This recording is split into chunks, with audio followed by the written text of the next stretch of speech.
오늘 본문은 사도 바울이 빌립보 교회에게 한 이렇게 권면입니다.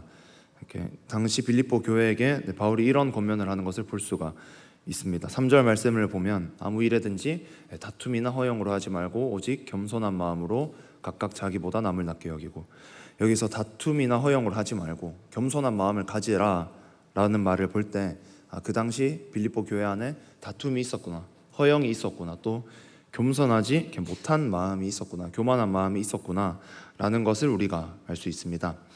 먼저 다툼이라고 했는데 바울이 여기서 말한 다툼은 그냥 교회가 좀 싸웠다 이 정도가 아니라, 이 다툼에 쓰인 단어가 이렇게 같은 단어가 어디에 쓰였나를 보면 고린도서, 갈라디아서, 로마서 이런 말씀들에 다 이렇게 당을 짓는 것이라는 단어와 같은 단어가 오늘 본문의 다툼이라는 단어입니다.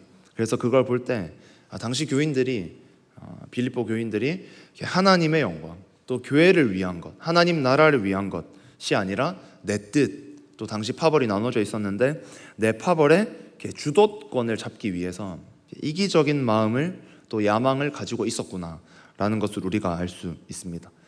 당시 빌립보 교회는 유오디아와 순두계라는 두 리더가 이제 각각 파를 나눠서 갈등을 겪고 있었는데, 바울이 그 리더들을 또 따르는 그 성도들에게 너희는 왜 하나님의 영광에 집중하지 못하고 각각 나눠서 이렇게 다툼을 하고 있느냐, 당 짚고 싸우고 있느냐, 이렇게 말하는 것입니다.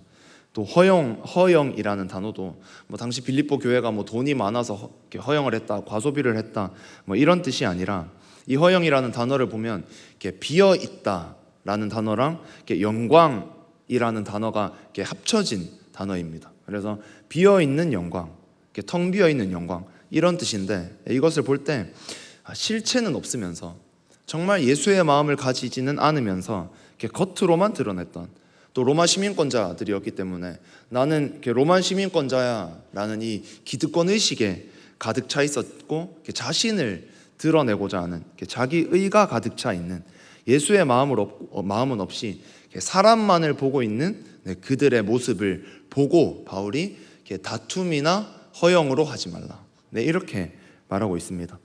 당시 빌립보 교회는 외부의 핍박만 해도 큰 일이었는데 이런 일들을 겪고 있었습니다. 그런 그들에게 바울이 준 해결책이 무엇인가? 방금 읽은 3절인데요. 오직 겸손한 마음으로 각각 자기보다 남을 낮게 여기고, 겸손한 마음으로 너희가 지금 그렇게 기세등등해서 내 파가 맞다, 내 사람이 맞다 이렇게 하고 있는 그때 다른 사람들을, 너 상대방에 있는, 너와 대척점에 서 있는 그 사람들을 너 자신보다 더 낮게 여기라, 이렇게 말을 합니다. 하지만 그들에게 이것이 얼마나 어려웠겠습니까? 인간적으로 정말 어려운 일입니다. 이 사람을 보면 이 부족함이 보이고 저 사람을 보면 저 부족함이 보이고, 특히 이 교회처럼 두 파로 나눠져 있었을 때는 상대방이 다 틀렸다라는 생각이 들 텐데 어떻게 나와 반대에 서 있는 저 사람들을 나보다 낮게 여길 수가 있을까요? 이렇게 교회 공동체가 성경의 권면처럼 나보다 남을 낮게 여기지 못하고 나 자신을 나보다 낮게 여기고 그렇게 하나 되지 못할 때 우리를 공격하는 사탄의 수단이 하나 있는데 바로 정죄입니다. 제가 질문을 하나 드리겠습니다. 여러분은 이 정죄에서 자유로우십니까? 이 단어를 들었을 때, 이 질문을 들었을 때 자신 있게 마음속으로 네, 예 라고 대답할 수 있으십니까? 아니면 마음 한구석에 어떤 찝찝함이 남아 있으십니까? 우리가 두 가지 정죄를 오늘 말할 수 있는데요. 첫 번째는 다른 사람을 정죄하는 것이고, 두 번째는 나를 누르는 정죄감을 해결하지 못한 것입니다. 첫 번째, 다른 사람을 정죄하는 그것은 말 그대로 남을 나보다 낮게 여기지 못하고, 오늘 성경에서 바울이 권면한 대로 예수의 마음을 가지지 못하고 내가 저들보다 낫다라고 여기며 다른 사람들에게 손가락질하는 것입니다. 다른 사람들을 내 아래로 보는 것입니다. 많은 사람들이 교회에서 이렇게 말이 잘 장착되어 있기 때문에 겸손한 듯한 말은 잘 씁니다. 하지만 정작 이 함정에 빠져 있는 사람들을 봅니다. 당시 빌립보 교회도 그러했던 것 같고, 어쩌면 나에게도 그런 모습이 있을지 모르겠습니다. 여러분은 한번 이 시간 정직하게 돌아보시면 좋겠습니다.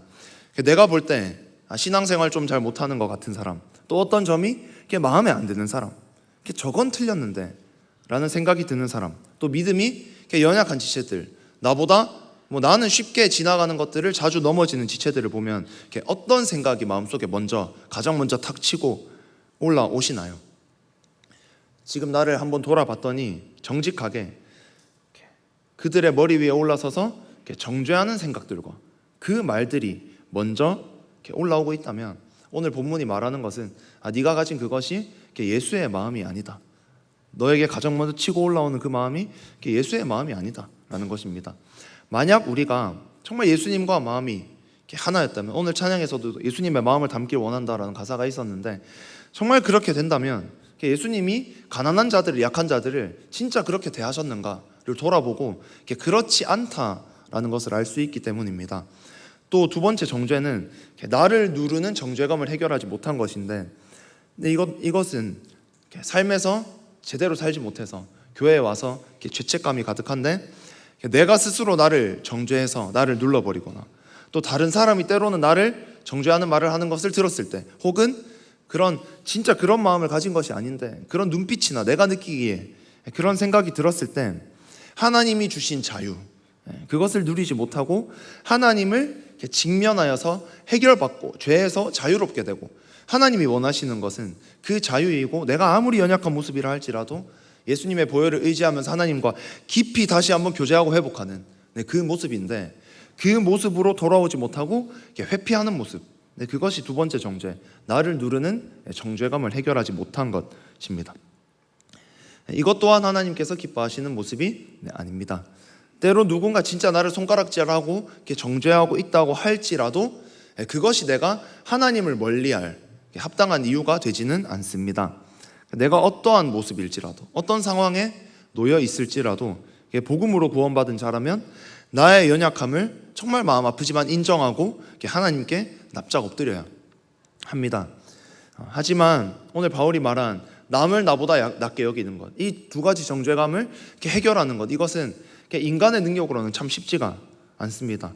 그래서 바울이 제시하는 것이 5절입니다. 또 오늘 말씀의 제목이기도 합니다. 같이 한번 읽겠습니다. 너희 안에 이 마음을 품으라. 곧 그리스도 예수의 마음이니. 교회 안에 일어나는 모든 갈등들, 서로가 상처 입히고 이런 모든 것들, 겉만 요란하고 속은 비어있는 이런 사람들, 이런 자들, 빌립보 교회가 당시 그러했고 오늘 우리 교회에도 그런 모습이 있을 수 있습니다. 그런 것들을 어떻게 해결하냐, 이런 거 저런 거 아니고 너희가 진짜 예수의 마음을 가지고 있는지를 점검해보라. 너는 예수님과 같은 마음인가? 예수의 마음을 가지라. 그러면 그것들에서 벗어날 수 있다라는 것이 바울의 해결책입니다. 예수의 마음을 품은 사람은 다른 사람을 정죄할 수가 없습니다. 하나님을 제대로 붙들면 정말 많은 축복을 허락하실 텐데 라는 이 안타까운 마음, 아쉬운 마음이 들 수는 있지만, 그때 드는 마음이 정죄나 손가락질이나 비난, 이런 것, 찌르는 말, 이런 것이 아니라, 때로는 하나님께서 강권하시면 강한 권면을 해야 될 때도 있지만, 그런 것이 아니라 그냥 내 안에서 올라오는 말을 그런 것들로 해결해버리고, 이런 모습이 아니라 긍휼과 사랑과, 예수님이 어떻게 하셨냐를 볼 때 예수님께서는 약자들이 있는 자리로 가서 손 내밀고 함께 이렇게 세워주셨구나, 그것을 우리가 알 수 있기 때문에 그 손내밈, 그것이 예수의 마음입니다. 예수의 마음이 없고 내가 보기에 이런 해결책이 있고 내 의가 가득하니까 정죄가 나갈 수밖에 없는 것입니다. 하지만 예수님은 어떻게 하셨습니까? 많은 예수님의 사역들을 예시로 할 수 있지만 오늘 본문만 봐도 명확하게 드러납니다. 예수님께서 하신 일은 6절 7절 말씀입니다. 같이 보겠습니다. 그는 근본 하나님의 본체시나 하나님과 동등됨을 취할 것으로 여기지 아니하시고 오히려 자기를 비워 종의 형체를 가지사 사람들과 같이 되셨고, 하나님의 본체이신 그분이 인간의 몸을 입고 이 땅에 오셔서 나와 같이 되셨습니다. 내가 나보다 연약하고 때로는 내가 볼 때 나보다 부족한 사람들, 그들의 자리로 가는 것, 그것과는 비교가 되지 않습니다. 또 매우 많은 경우에 하나님께서 보시기에 내가 부족하다고 여기는 그들보다 콧대가 높아져 있는 내가 훨씬 더 문제가 될 때가 많습니다. 나와 내가 정죄하고 있는 그 사람, 그 차이는 종이 한 장 차이, 또 나지 않습니다. 하나님 보시기에 다 똑같은 인간입니다. 하지만 나와 예수님의 차이는 측량할 수도 없는, 표현할 수도 없는 그런 차이입니다. 그런데 예수님께서 이 땅에 인간의 몸을 입고 오셨다라는 것입니다.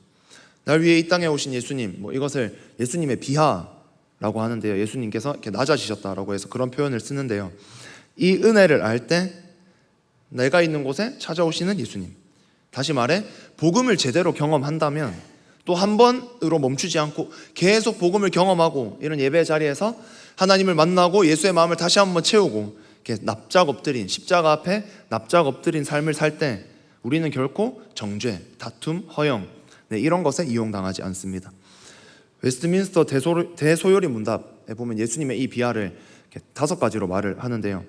첫 번째, 성육신은 인간의 몸을 입고 비천한 조건에서 태어나신 예수님을 말합니다. 두 번째, 율법 아래에 복종하심은 율법을 만드신 예수님, 하나님께서 그 율법 아래에 복종하시고 삼위일체 하나님의 영광을 가린 채 가난과 모욕과 유혹과 이 모든 것을 받으셨다는 것을 의미합니다.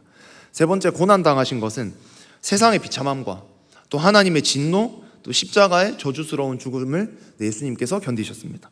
또 죽으심은 완전히 죽으셔서 죽은 척만 하는 것이 아니라 완전히 죽으셔서 무덤에 묻히셨고, 음부에 내려가심은 십자가에서 하나님께 버림받은 영적 고통을 실제로 겪으신 것을 의미합니다. 이 4번 5번을 함께 하기도 하지만 크게 나누면 이렇게 예수님의 비하를 5가지로 말할 수 있습니다.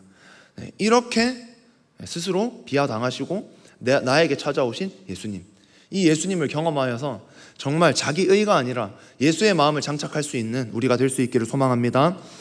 나의 죄성은 엄격하게, 형제의 은혜는 존귀하게 봐야 된다라는 말이 있습니다. 하지만 나는 반대로 나의 죄는 가볍게 보면서 형제의 은혜는, 내 옆에 사람들에게 주신 예수님의 십자가는 가볍게 보고 있을 수가 있습니다. 반대로 하고 있을 수가 있습니다. 정작 나는 예수님의 마음을 가지고 있지 않으면서 남을 정죄하고 있는 것이고, 정죄받는 사람도 내가 예수님께 집중하지 못하니까 사람들의 눈빛에 져서 정죄감에 눌려버리는 것입니다. 내 눈에 티끌은 크게 보고 남의 눈에 들보가 있을 때 그것을 작게 보고 은혜로 다가가야 하는데, 내 눈에 들보는 작게 보고 남의 눈에 티끌은 들보보다 크게 보고 있는 것입니다. 로마서 8장에 그리스도 예수 안에 있는 자에게는 결코 정죄함이 없다라고 확실하게 선포했습니다. 이 말씀을 내가 진짜 받았는지, 우리는 내가 예수의 마음을 가진 자인지 정직하게 돌아봐야 합니다. 이 예수의 마음은 8절에서 더 명확하게 드러납니다. 같이 읽겠습니다. 사람의 모양으로 나타나사 자기를 낮추시고 죽기까지 복종하셨으니 곧 십자가에 죽으심이라. 예수님께서는 그냥 예수의 마음을 가지라 이 정도가 아니라 생명까지 하나님의 구원 계획에 던지시는, 죽기까지 복종하신 십자가의 순종으로 예수님의 겸손이 완성되었습니다. 우리는 교회에서, 가정에서, 일터에서 하나님의 주신 그 자리에서 이까지 갈 수 있는 그런 내가 될 수 있기를 소망합니다. 내가 예수의 마음이 있어 하면서 정작 교만한 그런 모습이 아니라 정말 예수님께서 하신 그대로 그 자리에 나아가서 손 내밀어서 일으켜 사람을 살릴 수 있는 그런 우리가 될 수 있기를 소망합니다. 말씀을 마무리하겠습니다. 지금 나는 어떻습니까? 또 우리 교회는 어떻습니까? 십자가에 달리신 예수님을 이렇게 바라보면 정말 나를 위해 모든 것을 다 포기하시고 인간의 눈으로 볼 때 가장 어리석은 선택을 하셨습니다. 하지만 이 가장 어리석은 선택이 하나님의 구원 계획에 사용되었고 하나님의 뜻 안에 있었습니다. 또 예수님의 비하는 거기서 그치지 않고 그 이후에 예수님의 승귀가 있습니다.